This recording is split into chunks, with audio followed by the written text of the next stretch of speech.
Bonjour à tous. Moi, j'interviens pour Biomasse Normandie, mais en tant que aussi adhérent du RISPO pour présenter une approche un peu différente des précédentes dans la mesure où c'est une approche de la vision territoriale de l'organisation des filières organiques sur un territoire. Voilà, jusque-là, il y a eu une approche par filière, mais ça nous semblait important de pouvoir montrer la vision qu'on peut avoir sur un territoire et de l'organisation de la filière organique. Donc, je ne vais pas être très originale sur le territoire qui a été choisi, puisque on a pris celui que Biomasse Normandie, on connaît le mieux, qui est la Normandie. Donc, pourquoi la Normandie? Parce que c'est aussi un territoire qui représente, on va dire, qui est assez représentatif des différentes matières organiques qu'on peut avoir qui peuvent se présenter. Donc, c'est un territoire où il y a beaucoup d'agriculture, avec notamment des terres d'élevage, mais aussi des grandes surfaces en céréales, où il y a des enjeux quand même de retour au sol de la matière organique. Et cet enjeu-là, parfois, il passe un peu à côté, alors que c'est indispensable de maintenir cette matière organique dans les sols si on veut préserver la fertilité des sols. Et on sait que sur certaines parties du territoire, ça s'appauvrit. Donc, et là, il y a un enjeu important qui va... Enfin, voilà. Et donc aussi en Normandie, on a pas mal d'industries, notamment des industries agroalimentaires. Et puis en termes de typologie de collectivités qui ont pu être évoquées au préalable, et notamment sur les seuils qu'on prend en référence en termes de ratio d'OMR. En Normandie, on a des communes, enfin on a des EPCI à dominante rurale, d'autres à dominante urbaine, et on voit clairement que les ratios, notamment en termes de collecte d'OMR, ne sont pas comparables qu'on soit en collectivité rurale ou en collectivité urbaine. Donc voilà pourquoi la Normandie. Maintenant, pourquoi la vision territoriale, ça nous semblait important de remettre un peu à plat tous les flux organiques qui peuvent être produits sur un territoire, de savoir quelles sont leurs natures, de remettre un peu en perspective par catégorie leur importance en termes de quantité. Il y a aussi de bien identifier les filières qui sont en place sur un territoire pour gérer ces flux organiques, et on verra que s'il y a ces filières, c'est aussi tout un écosystème derrière qui est important et qui a son importance en termes d'emploi, en termes d'économie, en termes de réponse à des enjeux de territoire. Et puis aussi, cette vision territoriale, elle permet peut-être de se rapprocher un peu du terrain et d'avoir une vision un peu plus concrète de l'état des connaissances de ces filières organiques, notamment qui détient les matières, quelles sont les quantités, etc. Et puis, on pourra prendre un peu de hauteur pour faire un petit bilan sur ces filières-là. Juste en précision, les données qu'on utilise, elles sont issues notamment de l'Observatoire des déchets de Normandie, qui est un observatoire qu'on anime et pour le compte de l'ADEME et de la région, et aussi d'un programme d'animation de la méthanisation qui est également animé en partenariat avec la Chambre d'agriculture et puis l'ADEME et la région. Donc, si on regarde en termes de vision territoriale, en termes de flux, sur un territoire comme la Normandie, on a... alors, les données, elles sont certainement pas exhaustives parce qu'il y a des flux qu'on n'a pas forcément bien intégrés, notamment tout ce qui est déchets, toutes les substances organiques qui sont issues de l'industrie agroalimentaire, ou par exemple, on parlait tout à l'heure des effluents des plateformes de compostage. Donc ça, par exemple, c'est pas pris en compte, mais en tout cas, dans les grands enjeux, on a environ 16 millions de tonnes de matière brute, ça fait à peu près 3 millions de tonnes de matière sèche qui sont générées sur le territoire normand. Là encore, c'est des grandes masses, avec les 3/4 qui sont quand même des effluents d'élevage, évidemment. Et puis, on a aussi la part des digestats. On a une filière méthanisation qui est assez dynamique en Normandie, parce qu'on a une vingtaine d'unités qui sont mises en service depuis 2 ans. Et on a, donc, par contre, on n'est pas encore très performant sur notamment ce qui était évoqué tout à l'heure, hein, les déchets alimentaires triés et collectés séparément. Aujourd'hui, il y a peu de, enfin, on n'a pas de collectivité en fait engagée, hein, même s'il y a des appels à projets qui sont lancés pour essayer d'initier la dynamique, mais voilà. Et aussi, on a une grosse part en Normandie de déchets verts parce que, vous savez, on a un climat un peu tropical et qui est plutôt propice à la production de déchets verts. Donc, et donc ça sera un paramètre aussi important à avoir en tête, c'est-à-dire que sur chacun des territoires, la composition de ces flux organiques, elle est forcément propre à la typologie du territoire, à son positionnement climatique. Et quand on parle de concurrence, par exemple, avec le structurant pour composter soit des biodéchets et des boues, mais je pense que cette approche, il faut peut-être la voir un peu avec une vision territoriale parce que le contexte, est, notamment climatique et de la disponibilité de ce flux, est forcément est différent d'un territoire à l'autre. Marie, tu peux Ouais. passer en plein écran, s'il te plaît? Il faut que je passe en plein écran, c'est ça? En plein écran, ce sera plus agréable pour Ah oui, ok. l'auditoire. Alors attends, parce que du coup, donc ces flux, ils sont, donc on le voit, assez différents en termes de quantité et aussi en termes de composition et de caractéristiques. On ne va pas avoir les mêmes caractéristiques agronomiques, notamment entre un effluent ou des déchets verts.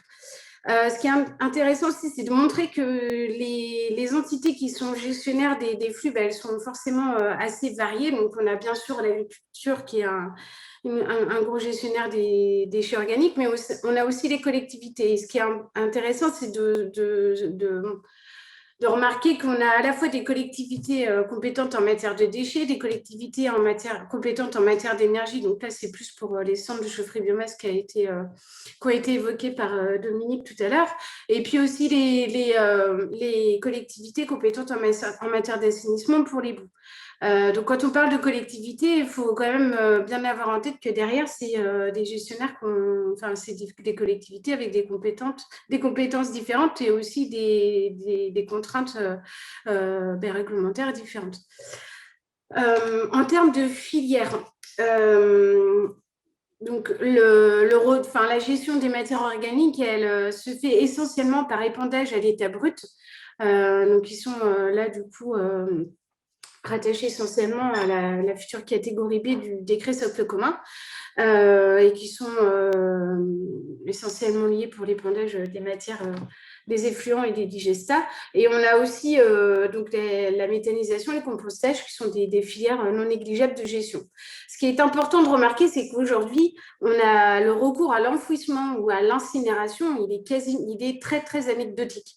Et heureusement, et on verra que sur ces deux filières qui sont l'enfouissement et l'incinération, en Normandie, mais je pense que c'est le cas aussi dans d'autres régions.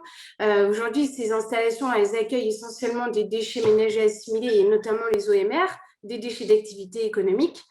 Très, très, très peu de déchets organiques et ces installations, en tout cas en Normandie, avec notamment la réduction du nombre de centres d'enfouissement, elles seront saturées à partir de 2025. Donc, ça veut dire que la place à des déchets qui sont aujourd'hui pas traités sera évidemment pas à l'ordre du jour ou prioritaire. Et donc, ça, c'est aussi un élément important à avoir en tête dans les évolutions qui sont prévues par le décret socle commun, parce que l'impact, si on ne peut plus retourner au sol sur une partie des matières, ça jouera forcément sur ces filières alternatives. Maintenant, l'état des connaissances qu'on a notamment des flux et de la gestion de ces matières organiques. Donc sur un territoire comme la Normandie, on a des données qui sont plutôt bien connues et plutôt bien observées pour tous les déchets qui sont issus des collectivités. Donc, on va avoir les déchets verts, les déchets alimentaires triés à la source. et aussi les boues. Et cette connaissance, on l'a pourquoi et comment, c'est qu'il y a des observatoires qui sont structurés dans chaque région et qui permettent d'enquêter les collectivités pour avoir justement les flux qui sont générés. Donc, c'est là, on les connaît bien. Et en parallèle, il y a aussi des enquêtes qui sont menées sur les installations de traitement des ordures ménagères et notamment pour les composts, pour les installations de compostage et de méthanisation et autres filières d'élimination. Donc, on peut croiser en fait ces données-là pour savoir un peu ce qui est produit et où ça va. Après, on a des données, on sait qu'on a des données qui sont compilées, mais qui ne sont pas forcément centralisées. Et pour des exercices comme par exemple les études d'impact, ce n'est pas forcément évident de pouvoir du coup montrer l'impact global qu'aurait les répercussions qu'aurait le décret socle commun en termes de flux. Parce que voilà, on a certaines données qui sont diffuses et peut-être et pas centralisées. Ça concerne mais notamment tous les flux qui partent aujourd'hui en épandage. Donc, il y a les données disponibles. Maintenant, la compilation n'est pas forcément évidente. Donc, ça, c'est aussi un point qui nous semblait important dans la vision territoriale. Donc, si on remet en perspective l'ensemble de l'organisation, enfin des éléments de constat qu'on a pu dresser rapidement là sur l'exemple de la Normandie, c'est que cette filière organique, elle répond quand même à un certain nombre d'enjeux sur les territoires. Donc, on peut d'abord citer que notamment ces filières organiques, elles s'appuient sur un réseau d'acteurs et notamment de sites de traitement. En Normandie, par exemple, on a 65 plateformes de compostage, on a une centaine de méthaniseurs. Derrière, c'est des exploitants, c'est des réseaux de distribution, c'est des emplois directs, mais aussi indirects. Ça fait vivre quand même un maillage, enfin, ça fait vivre un écosystème sur le territoire et qui, en plus, parfois, peuvent être quand même des activités complémentaires, notamment pour l'agriculture. Il y a évidemment les enjeux environnementaux qui sont indéniables pour l'intérêt des filières et de valorisation des flux organiques. Et sur un territoire comme la Normandie, ce qui est intéressant de constater, c'est qu'on l'a vu aussi sur les filières de gestion, c'est qu'on a à la fois des déchets organiques qui sont de nature et de composition différentes et que les filières sur lesquelles sont gérés ces flux, elles permettent d'aboutir à la fois à des matières organiques qui vont avoir un statut plus d'engrais organique, qui vont apporter directement les éléments fertilisants aux plantes, mais on a aussi des composts produits qui sont là pour le coup, qui ont plus un intérêt qui ont un potentiel amendant pour le sol, pour structurer, pour permettre de conserver la fertilité agronomique des sols. Ces matières sont complémentaires et elles répondent à un enjeu des territoires. En Normandie, par exemple, sur toutes les plaines céréalières et notamment la plaine de Caen, le taux de matière organique des sols, il baisse et il est indispensable de le maintenir, voire de le renforcer.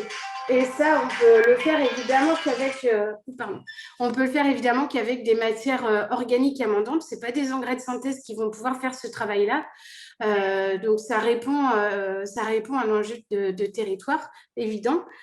Et en plus, ces matières-là sont complémentaires. Donc ça, c'est l'intérêt.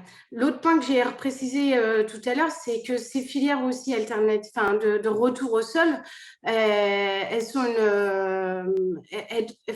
en tout cas, on ne va pas pouvoir s'appuyer si on ne peut plus les faire retourner au sol pour une partie sur les filières d'élimination, parce que clairement, l'enfouissement, pour avoir des chiffres en Normandie, on a aujourd'hui 12 centres d'enfouissement. En 2025, on en aura 9. La capacité, en 2030, 5. On passera d'une capacité de 1,1 million de tonnes à 400 000 tonnes. La capacité des incinérateurs restera probablement similaire à l'actuelle, à 700 000 tonnes. En 2025, on sera déjà saturé. Donc en 2030, on n'en parle pas, ces équipements seront dépassés, donc on ne peut pas mettre d'autres matières, et notamment les matières organiques. L'autre enjeu environnemental, c'est aussi que ces filières, si on les regarde avec le prisme matière organique, mais c'est dépendant à d'autres filières qui sont notamment en lien avec le développement des ENR, sur lesquels quand même on a des objectifs de production d'énergie renouvelable, il faut après avoir réduit nos consommations d'énergie, il faut qu'on arrive aussi à substituer nos consommations avec des énergies renouvelables. Et la méthanisation, si demain le digestat, on ne peut plus les prendre, cette filière, elle va perdre de son sens, déjà de son sens agronomique, mais aussi économique. La chaleur renouvelable, Dominique disait tout à l'heure que le bois énergie, c'est 45% de la chaleur renouvelable. Les cendres, c'est 8% du coût de la chaleur. Aujourd'hui, le coût, il est à 90 € la tonne. Demain, s'il double, voire même plus, du coup, ça sera une répercussion sur le coût de la chaleur renouvelable. Et in fine, tout ça, ça se répercute quand même sur l'usager qui va devoir payer ces nouveaux coûts. Marie, si tu Oui. peux accélérer un petit peu pour Ouais. tenir le timing, merci. Ça marche. Donc, on a effectivement des enjeux. Après, il y a quelques fragilités ou quelques éléments d'amélioration. Il faut évidemment, pour s'assurer du renforcement de cette filière et de la pérennité, peut-être avoir mieux gérer les données qui sont diffuses. Et puis, les fragilités qui sont parfois mises en avant, notamment les concurrences de structurants, elles sont pas avérées, elles sont à regarder sur les territoires et en plus, ces éléments de concurrence, ils peuvent être vérifiés assez simplement parce que pour le coup, les flux de déchets verts, de biodéchets et de boue, ça fait partie des flux qui sont plutôt bien suivis aujourd'hui et on arrivera à identifier assez simplement si sur les territoires, en tout cas, si cette concurrence, elle est réelle ou pas. Donc pour finir, c'est évidemment une filière organique qui répond à des enjeux sur lesquels il y a peut-être des éléments d'évolution, de renforcement à faire. Et donc là, et je pense qu'il faut, si on veut renforcer cette filière, il faut savoir ça va être exposé avec le projet certainement d'observatoire, mais il faut se poser la question de quelles données on peut suivre. Il faut aussi se dire qu'il y a quand même un certain nombre d'informations qui sont disponibles sur les territoires, comment fédérer, centraliser ces éléments-là. Donc voilà, je vais m'arrêter là pour laisser la parole du coup à la personne qui va évoquer plus spécifiquement Hubert Brunet. Voilà.